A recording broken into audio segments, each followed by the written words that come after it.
സ്വാഗതം. ഇന്ന് നമ്മളിതാ ഇതുപോലത്തെ ഹെയർ ടൈകളാണ് കേട്ടോ ഉണ്ടാക്കാൻ പോണത്. എനിക്കൊരു ഓർഡർ കിട്ടിയതാണ്. അപ്പോൾ നമുക്ക് എങ്ങനെയാണ് ഉണ്ടാക്കണമെന്ന് നോക്കാം. ഞാൻ ഇതുപോലത്തെ ലേസാണ് കേട്ടോ എടുത്തിട്ടുള്ളത്. പ്രത്യേകിച്ച് അളവും കാര്യങ്ങളൊന്നും എടുത്തിട്ടില്ല. നമുക്ക് വലുപ്പത്തിനനുസരിച്ചിട്ട് ചെയ്തെടുക്കാം. ഞാൻ ഇതുപോലെ 4ആയിട്ട് മടക്കി എടുത്തിട്ടുണ്ട്. നമുക്കിത് അതുപോലെ ഒന്ന് കട്ട് ചെയ്ത് കൊടുക്കാം. ഇതുപോലെ ഒരു കോൺ ഷേപ്പിലൊന്ന് കട്ട് ചെയ്ത് കൊടുക്കാം. ഇനി നമുക്ക് ഈ ലേസ് ഈ ഒരു ഷേപ്പിലായിക്കോട്ടോ കിട്ടിയിട്ടുണ്ടാവുക. ഇതുപോലെ ഇനി അതുപോലെ സെൻറ്ററിലോട്ട് മടക്കിയിട്ട് നൂല് വെച്ചിട്ട് നമുക്ക് ഈ ഷേപ്പിലൊന്ന് സ്റ്റിച്ച് ചെയ്തെടുക്കാം. അതുപോലെ നമുക്ക് ലേസ് മുഴുവനായിട്ടൊന്ന് സ്റ്റിച്ച് ചെയ്തെടുക്കാം.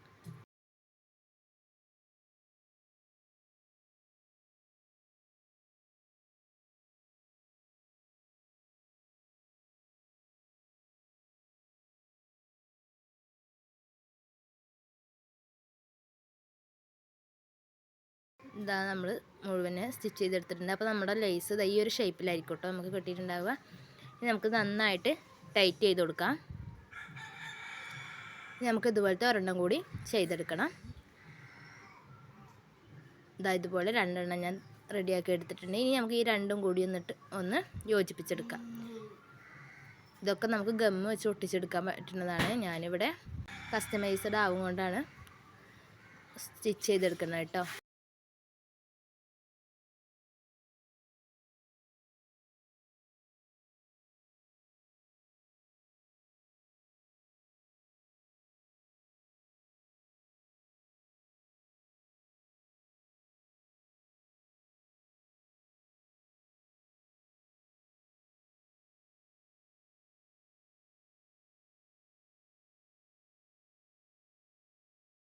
അതുപോലെ നന്നായി സ്റ്റിച്ച് ചെയ്തെടുത്തിട്ടുണ്ട്. ഇനി നമുക്ക് വീണ്ടും ഇതുപോലത്തെ ഒരു ലേസ് എടുക്കുക. ഇത് ടൈല് ചെയ്യാൻ വേണ്ടിയിട്ടാണ്. അപ്പോൾ നമുക്ക് എത്രയാണോ നീളം വേണ്ടത് അതിനനുസരിച്ച് ലേസിൻ്റെ നീളവും എടുക്കാവുന്നതാണ്. അത് നമുക്ക് ഈ ബോയിലോട്ടൊന്ന് സ്റ്റിച്ച് ചെയ്ത് കൊടുക്കാം.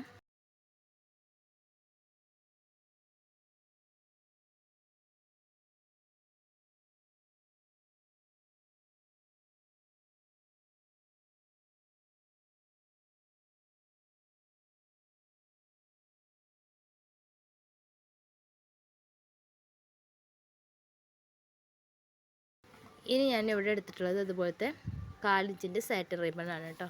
അത് നമുക്കിത് അതുപോലെ ഒരു ബോ ആക്കിയെടുക്കാം. ഇനി ഈ ബോയും കൂടി നമുക്ക് നമ്മുടെ ബോൻ്റെ മുകൾ വശത്തായിട്ട് നമുക്കൊന്ന് വെച്ച് കൊടുക്കാം. അതുപോലെ ബോൻ്റെ സെൻട്രൽ വശത്ത് വെച്ച് സ്റ്റിച്ച് ചെയ്തെടുക്കുകയാണ്.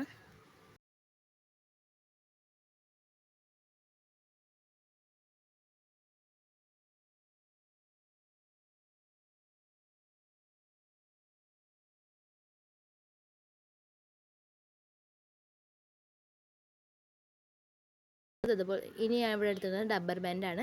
ഇതുപോലത്തെ ഡബ്ബർ ബാൻഡ് ഇതിൻ്റെ ബാക്ക് വശത്തും കൂടി ഒന്ന് ഫിക്സ് ചെയ്ത് കൊടുക്കാം. നന്നായി ടൈറ്റ് ചെയ്തിട്ട് സ്റ്റിച്ച് ചെയ്ത് കൊടുക്കാൻ ശ്രദ്ധിക്കണം.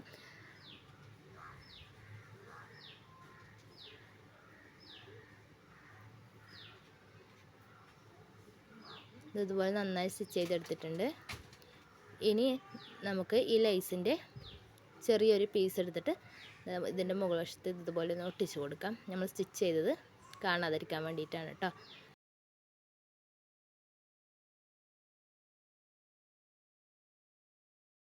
അതുപോലെ ഈ റിബണിൻ്റെ മുകളിൽ ഇതുപോലത്തെ ഒരു ഫ്ലവറും ഒട്ടിച്ച് കൊടുക്കാം. അതിൻ്റെ മുകളിൽ സ്റ്റോണോ ബീഡ്സോ എന്തെങ്കിലും ഒന്ന് ഒട്ടിച്ച് കൊടുക്കാം. ഈ ഫ്ലവർ മേക്ക് ചെയ്യുന്ന വീഡിയോ നമ്മുടെ ചാനലിൽ അപ്ലോഡ് ചെയ്തിട്ടുണ്ട്. അപ്പോൾ വേണമെന്നുള്ളവർ അതൊക്കെ ഒന്ന് പോയി കണ്ടു നോക്കുക കേട്ടോ. ഇതുപോലെ തന്നെ എല്ലാം ഒട്ടിച്ചെടുത്തിട്ടുണ്ട്. നല്ല അടിപൊളി ഹെയർ ടൈ ഇവിടെ റെഡി ആയിട്ടുണ്ട് കേട്ടോ. എല്ലാവർക്കും ഇഷ്ടമായത് പ്രതീക്ഷിക്കുന്നു. ഇഷ്ടമായെങ്കിൽ ലൈക്ക് ചെയ്യുക, കമൻറ്റ് ചെയ്യുക. ആദ്യമായി കാണുന്ന കൂട്ടുകാരുണ്ടെങ്കിൽ സബ്സ്ക്രൈബ് ചെയ്തേക്കുക. ഇൻഷാ അല്ലാഹ് അടുത്ത നല്ലൊരു വീഡിയോയുമായി വരുന്നവരേക്കും ബൈ.